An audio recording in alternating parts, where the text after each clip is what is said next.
बिस्मिल्लाहिर्रहमानिर्रहीम, अस्सलाम वालेकुम। वेलकम टू माय चैनल दावत इस्लाम। मैं हूं आपका दोस्त शफकत अली ऑफिशियल। उम्मीद करता हूं कि आप सब लोग ईमान के आला दर्जे पे होंगे। सूरह यूसुफ की आयत नंबर 44 का तर्जुमा। लोगों ने कहा, ये तो परेशान ख्वाबों की बातें हैं और हम इस तरह के ख्वाबों का मतलब नहीं जानते। सूरह यूसुफ की आयत नंबर 45 का तर्जुमा।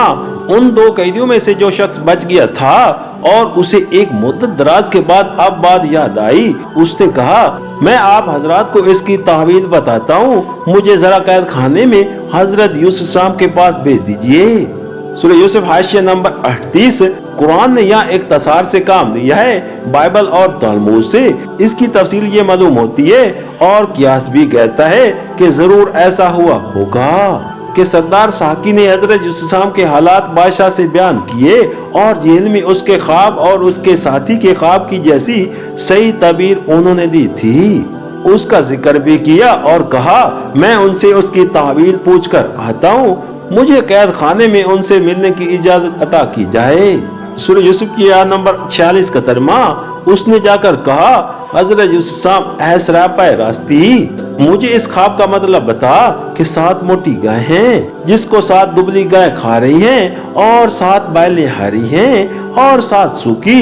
शायद कि मैं उन लोगों के पास वापस जाऊं और शायद कि वो जान लें। सूरह यूसुफ हाशिया नंबर 39। मुतय्यन में लफ्ज़ सदीक इस्तेमाल हुआ है जो अरबी जबान में सच्चाई और रास्तबाजी के इंतहाई मर्तबे के लिए इस्तेमाल होता है।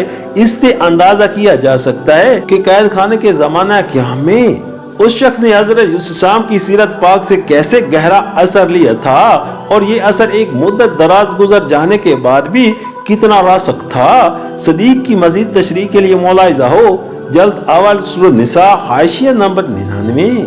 सूरह यूसुफ हाशिया नंबर 40। यानी आपकी कदर व मंजिल जान लें और इनको एहसास हो कि किस पाए के इंसान को उन्होंने कहां बंद कर रखा है और किस तरह मुझे आपने उस वादे के इफ्ताह का मौका मिल जाए जो मैंने आपसे कैद के जमाने में किया था। सूरह यूसुफ की आयत नंबर 47 का तर्जुमा। हजरत यूसुफ साहब ने कहा, 7 बरस तक लगातार तुम लोग खेती बाड़ी करते रहोगे। इस दौरान में जो फसलें तुम काटो उनमें से बस थोड़ा सा हिस्सा जो तुम्हारी खुराक के काम आए निकालो और बाकी को उसकी बालों ही में रहने दो। सूरह यूसुफ की आयत नंबर 48 का तर्जुमा। फिर 7 बरस बहुत सख्त आएंगे, इस जमाने में वो सब गल्ला खा लिया जाएगा जो तुम उस वक्त के लिए जमा करोगे। अगर कुछ बचेगा तो बस वही जो तुमने महफूज कर रखा हो। सूरह यूसुफ की आयत नंबर 49 का तर्जुमा। उसके बाद फिर 1 साल ऐसा आएगा जिसमें बहरान रहमत से लोगों की फरियाद रसी की जाएगी और वो रस निचोड़ेंगे। सूरह यूसुफ हाशिया नंबर 41। मुतय्यन में लफ्ज़ यसरून इस्तेमाल हुआ है जिसके लफ्जी मानी निचोड़ने के हैं। इससे मकसूद यहाँ सरसब्जी और शादाबी की वो कैफियत बयान करना है जो कहत के बाद बहरान रहमत और दरिया नील के चढ़ावे से रूनुमा होने वाली थी। जब जमीन सराब होती है तो तेल देने वाले बीज और रस देने वाले फल और मेवे खूब पैदा होते हैं और मवेशियों को भी चारा अच्छा मिलने की वजह से खूब दूध देने लगते हैं।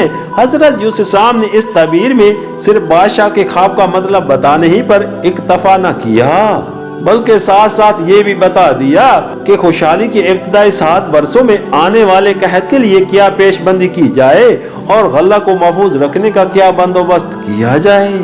फिर मजीद बरहा आपने कहत के बाद अच्छे दिन आने की खुशखबरी भी दे दी जिसका जिक्र बादशाह के ख्वाब में न था।